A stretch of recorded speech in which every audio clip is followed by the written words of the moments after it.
మనము ఈ మధ్యాహ్న కాల సమయంలో పరిశీలన చేసుకుందాం. మనుషులను చాలా మంది చెప్తున్న మాట ఏంటంటే,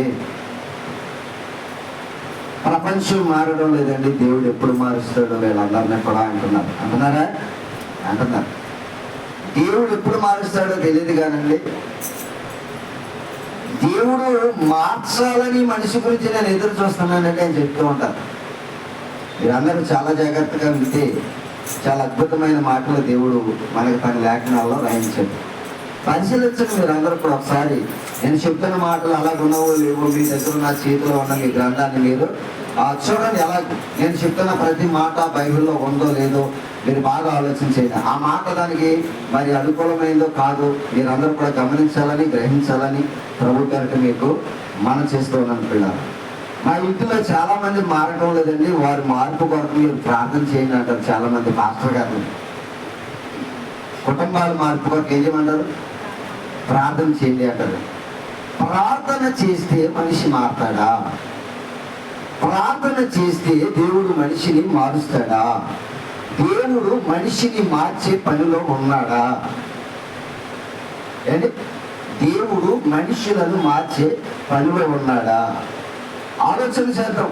దేవుడు ఏం చెప్పాడో, ఆయన ప్రణాళిక ఏంటో ఒకసారి మనం ఆలోచన చేద్దాం. అంటే కీర్తనకారుడు అపొస్తలుడైన పౌలు రోమీయులకు రాసినటువంటి పత్రిక 3వ అధ్యాయం, రోమపత్రిక 3వ అధ్యాయం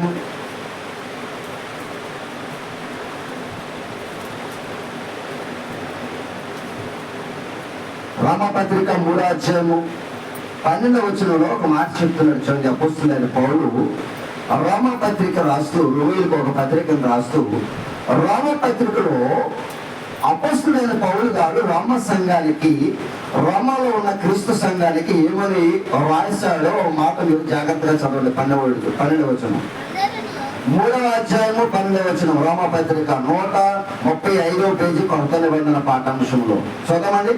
కొత్త నిబంధన పాఠాంశంలో 135వ పేజీ 3వ అధ్యాయము 12వ వచనంలో ఏమని చెప్తున్నాడు చూడండి. అందరూ త్రోవ తప్పి ఏకముగా పనికి మారిన వారైరి, మేలు చేయువారు లేరు, ఒక్కడైనను లేరు. అందరూ ఏమైపోయారంట? త్రోవ తప్పిపోయారంట. అందరూ ఏమైపోయారంటే త్రోవ తప్పిపోయారు. తమ మార్గములను తామే చెరిపేసుకున్నారు. ఎవరు? మనుషులు. మీరు త్రోవ తప్పిపోయారా? దేవుడు త్రోవ తప్పించడా? ఇప్పుడు బాగా ఆలోచించాలి మీరందరూ చాలా బాగా ఆలోచించాలి ఈ మాటలన్నీ కూడా. దేవుడు మిమ్మల్ని త్రోవ తప్పించాడా? మీకు మీరుగా త్రోవ తప్పారా? దేవుడు మిమ్మల్ని త్రోవ తప్పించాడా? దేవుడు మిమ్మల్ని మార్గం తప్పించాడా? లేకపోతే మీకు మీరుగా దారి దొరికిపోయారా? అంటే ఆలోచించారా? మనకు మనముగా దారి తొలగిపోయామా, లేకపోతే దేవుడు మనల్ని దారి తొలగించారా?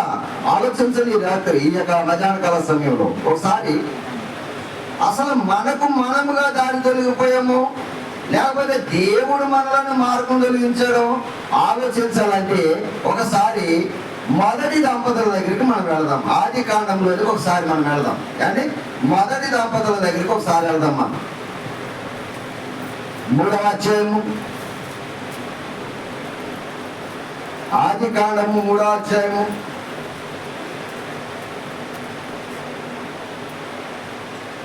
ఆది కాండము 3వ అధ్యాయము, మనం 2వ అధ్యాయము 17వ వచనం చదవండి ఒకసారి. మనం 2వ అధ్యాయం 17వ వచనం. అయితే మంచి చెడ్డల తెలుగునిచ్చు వృక్ష ఫలములను తినకూడదు, నీవు వాటిని తినదినమున నిశ్చయముగా చచ్చదవని నరునికి ఆజ్ఞాపించాడు. తినద్దన్నాడు. ఆ పండు తింటే నువ్వు చస్తావని చెప్పాడు. చెప్పలేదు దేవుడు? చెప్పాడు. ఇప్పుడు తినద్దన్న పండుని అమ్మ మూడో అధ్యాయం దగ్గరికి వచ్చేటప్పటికి ఆమె వెళ్ళి తెంపుకుందా, దేవుడు తెంపమని చెప్పాడు దాన్ని. అంటే దేవుడు ఏమని చెప్పాడు? నీ మార్గాన్ని నువ్వు చెరిపేసుకోకు, నువ్వు త్రోవ తొలగిపోకు, దారి నుండి తప్పించబడకు, దారి నుండి నువ్వు తొలగిపోకూడదు. దారి నుండి నువ్వు తొలగిపోకూడదు అంటే నువ్వేం చేయకూడదు? ఆ పండు జోలికి నువ్వు వెళ్ళొద్దు అని చెప్పాడు. ఇప్పుడు వెళ్ళొద్దు అని చెప్పాడు దేవుడు. ఎవరు వెళ్ళాడు? అవెళ్ళిందా? దేవుడు వెళ్ళమన్నాడు? దేవుడు వెళ్ళొద్దు అన్నాడు. అవి వెళ్ళింది, తెంచుకుంది. దేవునికి అవ్వ ఆదాములకి ఉన్న బంధాన్ని తెంపేసుకుంది అండి. ఆ పండు తెంపింది, ఆ పండుకి చెట్టుకున్న బంధాన్నేమో అమ్మ తెంపింది. దేవునికి ఆదాము అవ్వలకున్న బంధమేమో ఆ పండు ద్వారా తెంపిపోయింది. అన్నారు మీరు అందరికీ కూడా. ఇప్పుడు పండు చెట్టు రెండు కలిసి ఉంటాయి. ఇప్పుడు పండు చెట్టులో ఉన్నంతసేపు ఆలాడుతూ ఉండదు.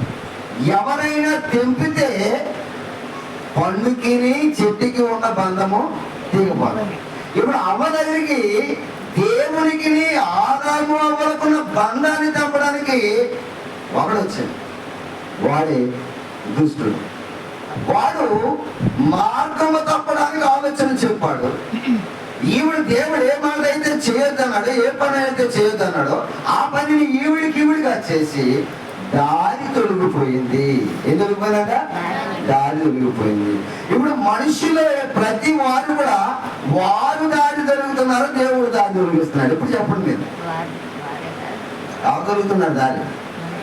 మీరు దారి తొలగిపోయి దేవుడు మార్చాలని చెప్తున్నారండి. దారి తొలగిపోయింది మీరు. దారి తొలగిపోయిన మీరే మరలా మార్గములోనికి తెలుసుకుని రావాలి. అంతేగాని దారి తొలగిపోయిన నీవు ఎక్కడెక్కడికో పోయి మరలా నాకు మార్గము చూపించండి, నన్ను దారిలోనికి నడిపించండి, ఆయన మారుస్తాడని చెప్తున్నారు సమాజం. ఆయన మార్చడు, మార్చి ఏర్పాటును చేశాడు. నీవు ఎలా మారాలో ఆ మారే మార్గమును దేవుడు ఏర్పాటు చేశాడు. అది జాగ్రత్తగా మీరు ఆలోచన చేయాలి. మీరు మారాలి తప్ప దేవుడు మార్చడు. దేవుడు మార్చే మాటలు చెప్పాడు. దేవుడు మనుషులను మార్చే మాటలు చెప్పాడు. ఆ మాటలు విని నీవు ఏం చేయాలంట? మారు మనసు పొందాలి. మొదలగా మారు మనసు పొందాలి. నీవేమో మారకుండా నన్ను దేవుడు ఎప్పుడు మారిస్తే నేను అప్పుడు మారుతానంటే నువ్వు మారుతావా? దేవుడు మారుస్తాడు నిన్ను. నువ్వు మారాలి. నీ మనసును నువ్వు మార్చుకోవాలి. నీ మనసును మార్చుకుంటే నీకు ప్రతిఫలం ఉంటుంది. ఎలా మార్చుకున్నారో, ఎలాగూ మార్చుకుని మరలా మార్గంలోకి వచ్చారో బైబిల్ అన్నీ కూడా పిన్ను దేవుడు మన కొరకు రాయించాడు. మనం బాగా ఆలోచన చేద్దాం ఈ మధ్యాహ్న కాల సమయంలో. ఇప్పుడు ఆదాము అవ్వలు దారి తొలగిపోయారు. ఆదాము అవ్వలు మార్గం చెరిపేసుకున్నారు. చూద్దాం 6వ అధ్యాయం ఆదికాండము. మనుషులందరూ కూడా ఎలాగూ దారి తొలగిపోయి తమ మార్గాలు చెరిపేసుకున్నారు చెప్తున్నాడు. 6వ అధ్యాయము ఆదికాండం 6వ అధ్యాయము చదవండి. 12వ వచనం. దేవుడు భూలోకమును చూసినప్పుడు అది చెడిపోయి ఉండదు. భూమి మీద తమ సమస్త శరీరులు తమ మార్గమును మీరే చెరిపేసుకున్నారు. ఇంకా ఎవరన్నా చెరిపారా? చెప్పండి, మీరు చెప్పాలి. బైబిల్లో ఉందన్నమాట. ఎవరు చెరుపుకున్నారు మార్గాన్ని? మనమే. భూమి మీద సమస్త శరీరులు తమ మార్గమును ఏం చేసుకున్నారంట? చెరిపేసుకున్నారు. మొన్ను దారిలో నుంచి తొలగిపోయారు. ఏ దారిలో నుంచి తొలగిపోయారో మరలా ఆ దారిలోనికి రాకుండా ఆ దారిని ఏం చేసినారంట? చెరిపేసేసారు. బోర్డు మీద కొన్ని సంగతులు రాస్తూ ఉంటారు మాస్టర్ అండి.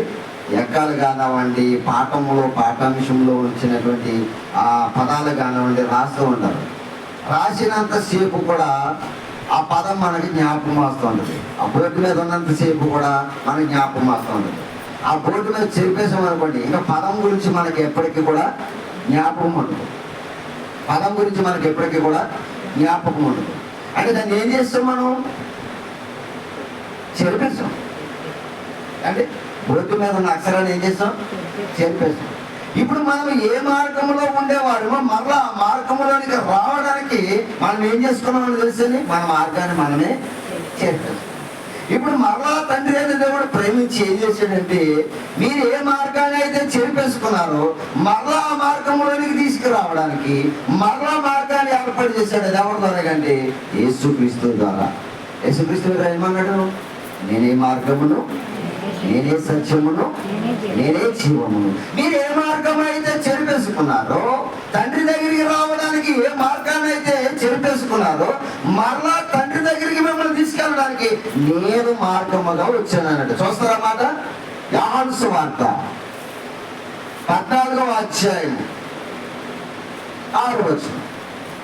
యోహాను గారు రాసినటువంటి సువార్త 14వ అధ్యాయము 6వ వచనం. ఏమని రాయబడింది అక్కడ చూడండి.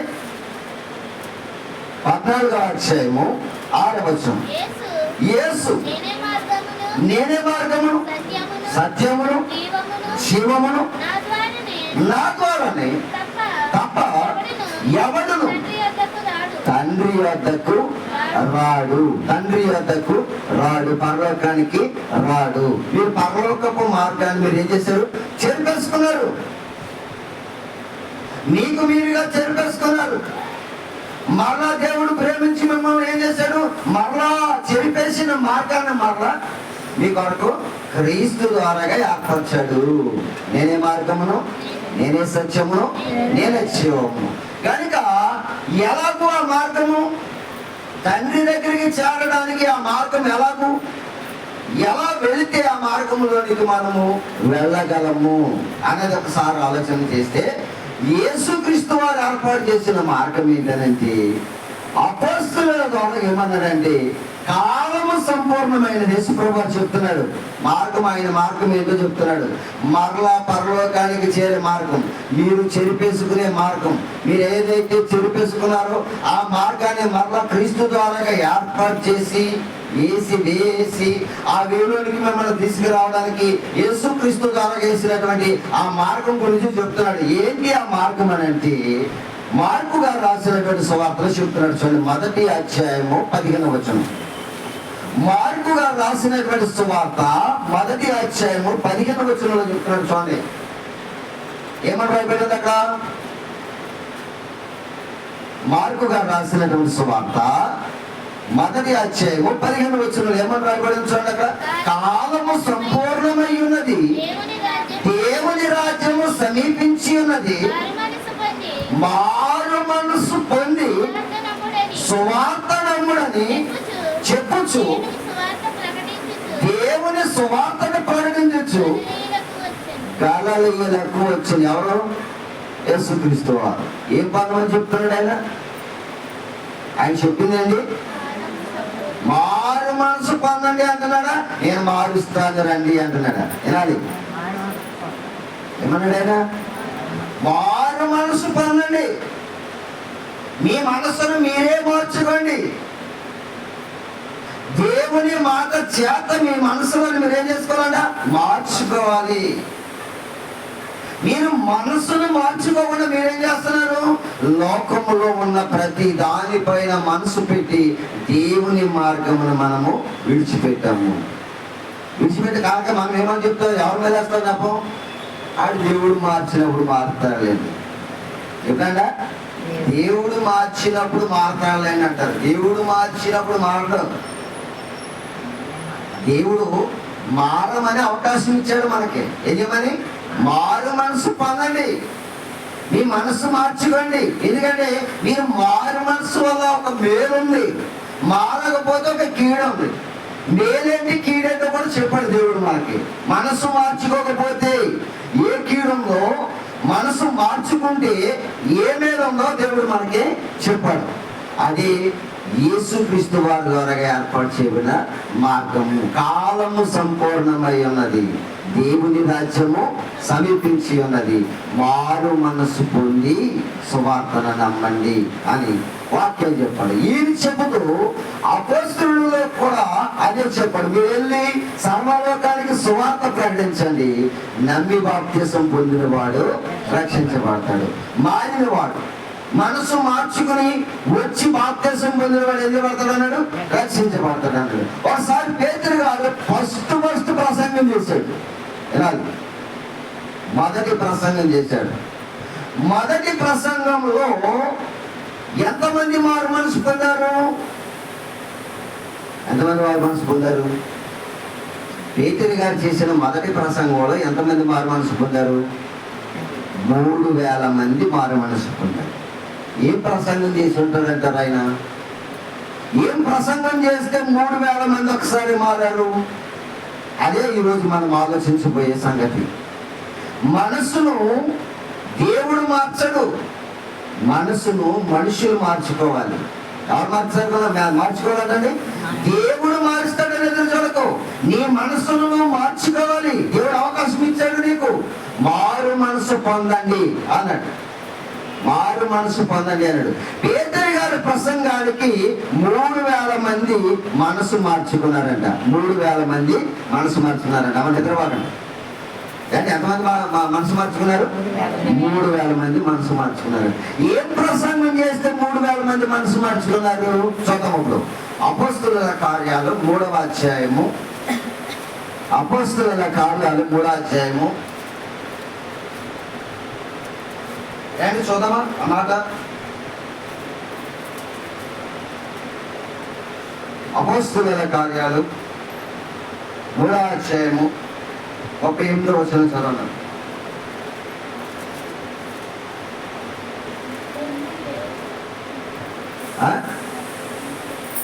రెండాధ్యాయం 38వ వచనం. సారీ, రెండాధ్యాయము 38వ వచనం. పేతురు, మీరు మారు మనసు పొంది, మీరు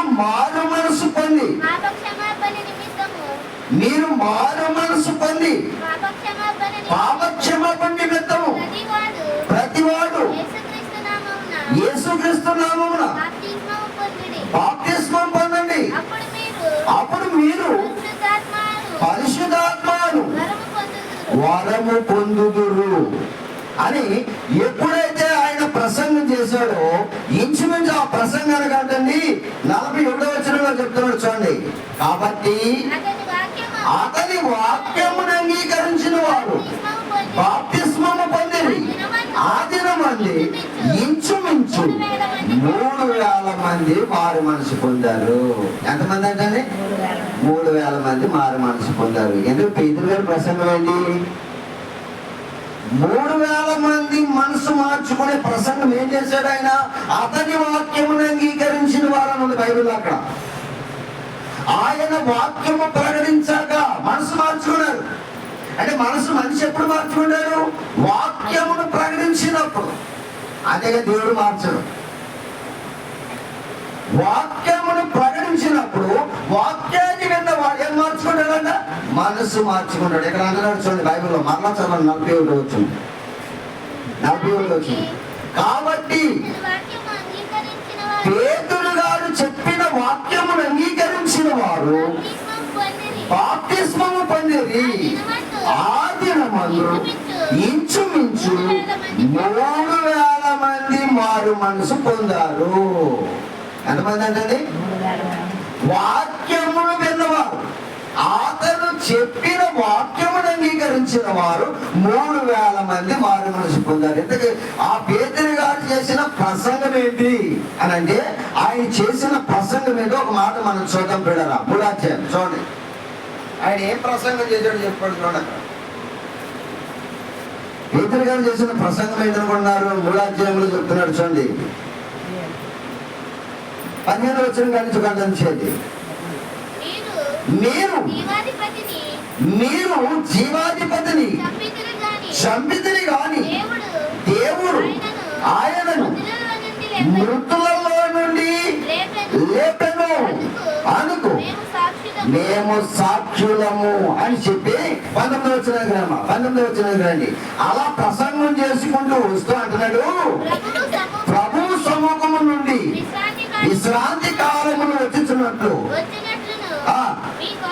నీ కొరకు నియమించిన క్రీస్తు యేసును ఆయన పంపునట్లు నీ పాపములు తుడిచివేయబడు నిమిత్తము మారు మనసు నుండి తిరగండి. ఆయన ప్రసంగం అది. మీరు పాపములు చేశారు, మీరు జీవాధిపతిని చంపేశారు. ఆ జీవాధిపతిని చంపేశారు కానీ మీ పాపములు తుడిచివేయబడ్డకు ఆయన సిలువలో మరణించాడు. నేను చంపేసిన జీవాధిపతి ఎవరు కాదు, నీ పాపములను తుడిచివేయవాడు, నీకు మారు మనసు కలగజేసేవాడు, నీ కుదురుబాటును, నీ సమస్తమును కుదురుపాటు చేసే కాలములు రప్పించువాడు అని చెప్తున్నాడు అక్కడ. ఆ ప్రసంగం వినగానే వీళ్ళందరూ కూడా హృదయంలో నొచ్చుకుని ఏం చేశారంట, మారు మనసు పొంది 3,000 మంది ఏం పొందారంట, బాప్తిస్మం తీసుకున్నారు. అయ్యో, నిరపరాధిని మన పాపముల నిమిత్తము చంపేశామా అని హృదయంలో నొచ్చుకుని వాళ్ళు ఏం చేశారంట, మారు మనసు పొందారంట. వాక్యమును అంగీకరించిన వారు ఏం పొందాలంటండి, మారు మనసు పొందాలి. అంటే ఇప్పుడు మనసులను మార్చేది ఏంటో తెలుసండి, వాక్యం. నీవు వాక్యం విన్నప్పుడు నీ మనసును నువ్వు మార్చుకోవాలి. నీవు మనసును మార్చుకోకపోతే నీకు చాలా కీడు ఉందని చెప్తున్నాడు. ఆ కీడే దేవుడు చెప్పినటువంటి మాట ఏంటంటే, ఆరని అగ్నిగుండము అని చెప్పాడు కూడా. నమ్మి బాప్తిసం పొందిన వాడు రక్షించబడతాడు, నమ్మని వాడికి శిక్ష విధించబడుతుంది. మనమందరం కూడా దేవుడు చెప్తున్న మాట ఏంటంటే, మన మార్గాలను మనమే చెరిపేసుకున్నాం కనుక మరలా మార్పు అనేది మనమే పొందాలి. వాక్యం వినగానే మనం ఏం చేయాలంట, మనసును మార్చుకోవాలి.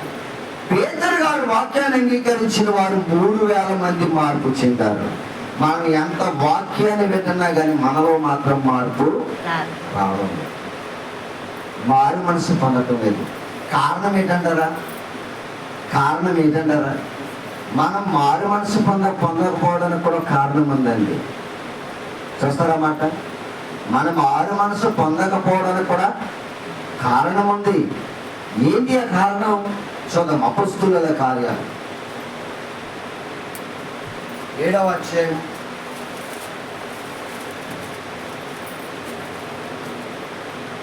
51వ వచనంలో చెప్తాను చూడండి. 7వ అధ్యాయం అపొస్తలుల కార్యాలు 51వ వచనంలో చెప్తాను చూడండి. మష్కరులారా, హృదయములను చెవులను దేవుని వాక్యమునకు లోబరచనలని వారులారా, నీ పితరుల వలె నీరును ఎల్లప్పుడూ పరిశుద్ధాత్మను ఏం చేస్తున్నారంట, ఎదిరించున్నారు. మీరు మారు మనసు పొందటం లేదు, పరిశుద్ధాత్మను ఏం చేస్తున్నారంట, ఎదిరిస్తున్నారు. హృదయాన్ని చెవులను దేవుని వాక్యానికి మీరు ఏం చేయడం లేదంట, లోపరచడం లేదు. మీరు హృదయాన్ని చెవులను దేవుని వాక్యానికి లోపరచిన వారికి దేవుడు ఏమని పేరు పెట్టాడు? పెట్టాడండి? చదివారు కదా ముందు. ముష్కరుడు అంటే అర్థం చేసిన మూర్ఖుడు. ఎవరంటే మూర్ఖుడు. అందుకే పేతురు గారు అద్భుతమైన మాట చెప్పాడు. ఏం మాట తెలిసింది? 2వ అధ్యాయం మాట చదవండి, మాట మీకు అర్థమవుతుంది. ఈ మూర్ఖుడు అనే మాటల గురించి మనకి పేతురు గారు ఒక మాట చెప్పాడు. చూడండి, 2వ అధ్యాయము 40వ వచనం. 2వ అధ్యాయము 40వ వచనం. అపొస్తలుల కార్యాలు 2వ అధ్యాయము 40వ వచనంలో పేతురు గారు ఒక అద్భుతమైన మాట చెప్తారు. చూడండి, ఇంకాను అనేక విధములైన మాటలతో సాక్ష్యం ఇచ్చి మీరు మూర్ఖులకు, ఈ తరము వారికి. మూర్ఖులంటే ఎవరు అనుకుంటున్నారు? అక్కడ 2 అంకెలు వేస్తుంది. 2 అంకెలు ఏమని చెప్పారు చూడండి, వంకర జనం. మూర్ఖులంటే ఎవరు? వంకరి జనం. మనం దేవుళ్ళో నిబ్బరంగా మాట్లాడతాం, సమానంగా మాట్లాడతాం, నిదానంగా మాట్లాడతాం. కానీ మూర్ఖుడు ఏం చేస్తాడు? వంకరంకరగా మాట్లాడతాడు. వంకరి మాటలన్నీ మాట్లాడుతూ ఉంటాడు. వంకర మాటలు మాట్లాడే వాడికి దేవుడు పెట్టిన పేరేంటో తెలుసా? మూర్ఖుడు. అవునా? మూర్ఖుడు. ఆడవారైనా మగవారైనా, స్త్రీ అయినా పురుషుడైనా వంకర మాటలు మాట్లాడే వారికి దేవుడిచ్చినటువంటి ఏమేంటంటే మూర్ఖులు. ఆ వంకర్ని మాట్లాడే వారిలో నుండి నువ్వు ఏమైపోవాలంటే వేరైపోవాలి. మనసు మార్చుకోవాలి. నువ్వు మారు మనసు నువ్వు పొందాలి. మారు మనసు పొంది నువ్వు తిరగాలి. నువ్వు మారు మనసు పొందకుండా దేవుడు మారుస్తాడని కూర్చుంటే దేవుడు ఎప్పుడు మారుస్తాడు? నీకు ఇంకా దేవునికి నీకు సంబంధం ఎప్పుడు ఏర్పడుతుంది అంటే వాక్యము విని సంఘంలోకి వచ్చినప్పుడు, బాప్తిసం పొంది సంఘంలో కూర్చున్నప్పుడు దేవునికి నీకు సంబంధం అంటూ ఏర్పడుతుంది. మనసులను మనల్ని త్రిప్పుకోమన్నాడు. మన మనసులను మనల్ని త్రిప్పుకోమన్నాడు. యేసుప్రభు ఏమన్నాడు? ప్రయాసపడి భావమును మోస్తున్న సమస్త జనులారా నా యొద్దకు రండి, నా యొద్దకు రండి అన్నాడు. నా యొద్దకు రండి. నా యొద్దకు రావాలంటే మీరు ఏం చేయాలి? మీ మనస్సులను మీరు త్రిప్పుకోవాలి. మీ మనస్సులను మీరు త్రిప్పుకోవాలి. మీ మనస్సును త్రిప్పుకున్నప్పుడే నా యొద్దకు మీరు రాగలరు. యెహెజ్కేలు గ్రంథం 18వ అధ్యాయంలో ఏమని చెప్తాడు చూద్దాం. యెహెజ్కేలు గ్రంథం 18వ అధ్యాయము ఏండి? యెహెజ్కేలు గ్రంథము 18వ అధ్యాయము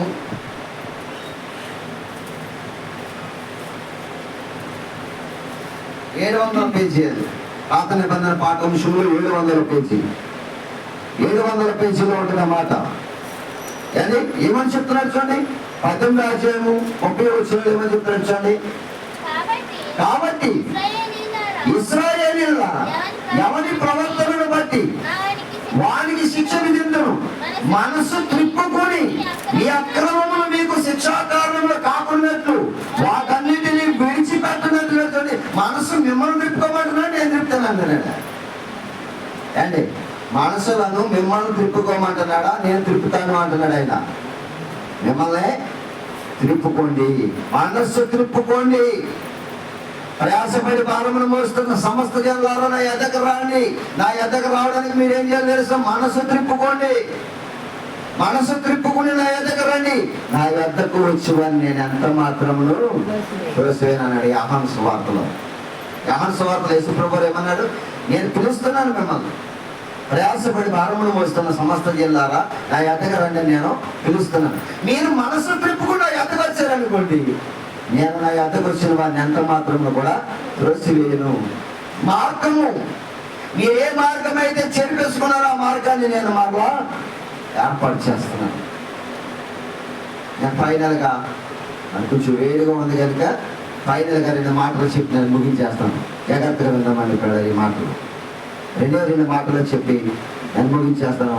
ముగింపులోకి వెళ్తున్నాం. జాగ్రత్తగా దేవుని మాటలు మనం విందాం. ఆలోచించండి. ఏంటి మనసును మనం త్రిప్పుకోవాలి.